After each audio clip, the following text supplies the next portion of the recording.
Herkese merhaba, mutfağıma ve kanalıma hoş geldiniz. Bugün sizlerle birlikte daha önceden yaptığım ve çok sevdiğiniz katmer tarifimi paylaşacağım. Çok pratik bir yöntemle yaptım, siz de göreceksiniz. Aradaki püf noktalarını kaçırmamanız için videoyu atlamadan izlemenizi tavsiye ediyorum ve hemen tarife geçiyorum. Öncelikle katmerimizin hamurunu hazırlamakla başlıyoruz. Bunun için hamur yoğurma kabına 4 su bardağı un,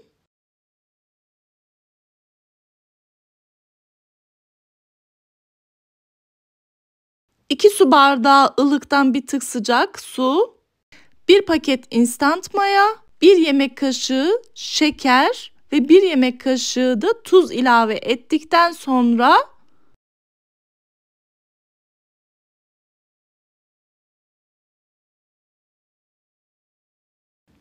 spatula yardımıyla bütün malzemeleri karıştırıyorum.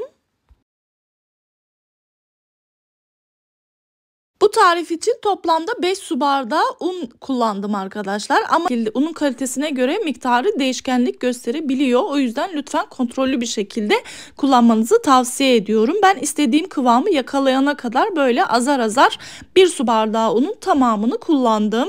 Hamurumu şimdi masamın üzerine alıyorum ve unlayıp tekrar yoğurmaya devam ediyorum. Bu şekilde kıvamını daha iyi hissediyorum. Evet, gördüğünüz gibi bu aşamadan sonra daha un eklemiyorum ve hamurumu bu şekilde özüne kavuşana kadar hasıllıyorum. Evet, yoğurmuş olduğum hamurumu tekrar kabıma alıyorum ve üzerini kapatıp sadece 15 dakika bekletiyorum. Evet, hamurum 15 dakika dinlendi. Şimdi tekrar masamın üzerine alıyorum. Gördüğünüz gibi özü çok güzel oldu. Pürüzsüz bir hamur oldu. O yüzden 15 dakika dinlendirmeniz çok önemli ama kesinlikle mayalandırmıyoruz. Burası çok önemli. Şimdi hamur kartı yardımıyla 4'e bölüyorum ve portakaldan bir tık büyük bezeler oluşturuyorum gördüğünüz gibi.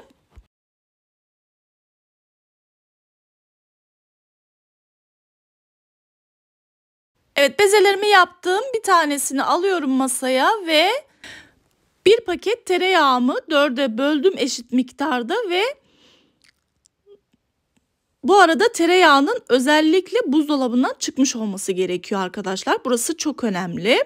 Evet, gördüğünüz gibi tereyağımı elimde biraz ezdikten sonra hamurumun ortasına koydum. Ve bu şekilde katlama yöntemiyle tekrardan beze yapmaya çalışıyorum. Ama mutlaka bu yöntemi kesinlikle yapın. Merdane ile her seferinde bastırdığım zaman kenardan bir uç oluşuyor. Her defasında o ucu tekrar katlıyoruz. Bu işlemi 10 defa tekrarlıyoruz. Burada bir hatırlatma yapmak istiyorum arkadaşlar. Eğer videomu sonuna kadar izlerseniz beğenmeyi ve bir sonraki videolarımdan haberdar olmak için bildirimleri açıp kanalıma ücretsiz abone olursanız çok mutlu olurum. Yorumlarınızı da çok merak ediyorum. Beni yorumsuz bırakmayın inşallah. Bir de beni diğer sosyal medya hesaplarımdan da takip etmek isterseniz eğer Rahma Baylan yazarak ulaşabilirsiniz. Evet arkadaşlar, katlayarak yapmış olduğum bezemi buzdolabına koyuyorum ve ikinci bezemi merdane yardımıyla açıyorum. Yapımı gerçekten çok kolay, yani hamur açmasını bilmeyen arkadaşlarımız bile bunu rahatlıkla yapabilir. O derece kolay ve tel tel böyle milföy gibi dağılan bir tarif, inanılmaz lezzetli oluyor aynı zamanda. Kesinlikle tavsiye ediyorum. Evet, ikinci bezemi de bu şekilde açtıktan sonra tereyağımı her tarafına bu şekilde sürüyorum. Evet, gördüğünüz gibi tereyağını her tarafına sürdükten sonra önceden katlamış olduğum bezemi ortaya koyuyorum ve hamur kartı yardımıyla bu şekilde dilimlere ayırıyorum. Burası çok önemli. Sonuncu dilim öncekilerden daha büyük olmak zorunda. Ve üst üste katlıyorum gördüğünüz gibi. Evet, en üstteki büyük dilimi de katladıktan sonra tekrardan buzluğa gönderiyorum. Burası çok önemli. Buzlukta kalma süresi bir sonraki yapacağımız işlemi bitirene kadar. Katmerimizi yapmaya devam ediyoruz gördüğünüz gibi. Bundan sonrasını biraz hızlı göstereceğim ama son aşamayı mutlaka atlamayın arkadaşlar. Orası da çok önemli bir detay. Tekrar buzluğa gönderiyorum ve bir önceki bezemi alıyorum buzluktan.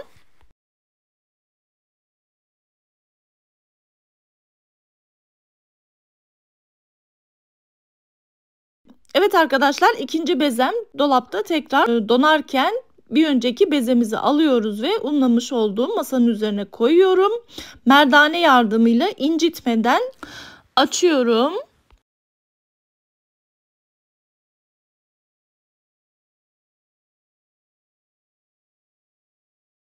Evet, gördüğünüz gibi katmerimizi bu şekilde incecik açtık.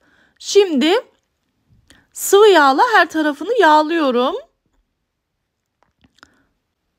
Daha sonra elimle bu şekilde yırtmamaya dikkat ederek çekiştire çekiştire hamurumu biraz daha inceltiyorum. Şimdi inceltmiş olduğum hamurumu bu şekilde rulo haline getiriyorum. Daha sonra kendi ekseni etrafında çevirip tekrardan üzerini streçleyip buzluğa kaldırıyorum ve bir önceki hamurumu çıkarıyorum. Buna da aynı işlemi tekrarladıktan sonra tekrardan buzluğa kaldırıyorum. İlk yapmış olduğumuz katmerimizi buzluktan çıkardık ve merdane yardımıyla inceltiyorum gördüğünüz gibi. Evet, katmerimizi bu kadar inceltmek yeterli olacaktır. Şimdi merdaneme sarıyorum ve fırın kağıdı sermiş olduğum tene yerleştiriyorum.